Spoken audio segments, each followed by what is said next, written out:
1999ல south ஆப்பிரிக்கால ஒரு ஃபாரஸ்ட்ல பார்த்தீங்க அப்படின்னா, அக்ரெசிவான யானை கூட்டம் வந்து நெறைய டிஸ்டர்ப் பண்ணிட்டு இருந்தது. இத பார்த்து அத்தாரிட்டீஸ்லாம் என்ன முடிவு பண்றாங்கன்னா, இந்த யானை கூட்டத்த கொன்னரலாம். இதனால ரொம்ப டிஸ்டர்பன்ஸா இருக்குதுன்னு சொல்லி டிசைட் பண்ணும்போது, லாரன்ஸ் அந்தோனி அப்படின்ற ஒருத்தர் என்ன சொல்றாருன்னா, நான் உள்ள போய் அந்த யானைகிட்ட பேச்சுவார்த்தை நடத்தி நான் அத வேற பக்கம் அனுப்பிச்சு விடுறேன்னு சொல்லி உள்ள போறாரு.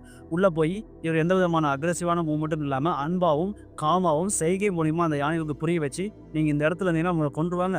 நீங்க தயவு செஞ்சு வேற பக்கம் போயிருங்க அப்படின்னு சொல்லி செய்கை மூலியமாவே காட்டி அவர வேற பக்கம் அனுப்பிச்சிடுறாரு. அந்த யானை கூட்டமும் அத புரிஞ்சுகிட்டு துலா துலா அப்படின்ற ஒரு ரிசர்வாயர் ஃபாரஸ்ட் ஏரியாவுக்கு மூவ் ஆகி போயிடுறாங்க. அதுக்கப்புறம் அப்பப்போ அவங்க மீட் பண்ணிக்கிறதும் உண்டு.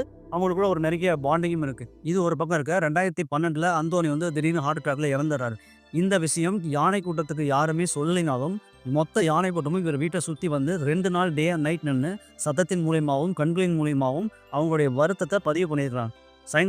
சரி சயின்டிஃபிக் ஸ்டடியும் என்ன சொல்றாங்கன்னா, யானைய வந்து இந்த என்விரான்மெண்ட்ல கூடிய வைப்ரேஷன் மூலியமா என்ன ஃபீலிங்ஸ் இருக்குங்கிறத புரிஞ்சுகிட்டு, இவருக்கு ஏதோ ஒரு ஆபத்து இருக்குங்கிறத உணர்ந்துகிட்டு மொத்த கூட்டமும் அந்த வீட்ட தேடி வந்திருக்குது அப்படின்னு சொல்லி அவங்க சொல்றாங்க.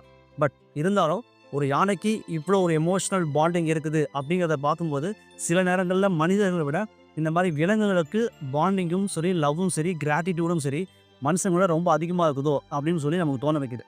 உங்களுக்கு என்ன தோணுது?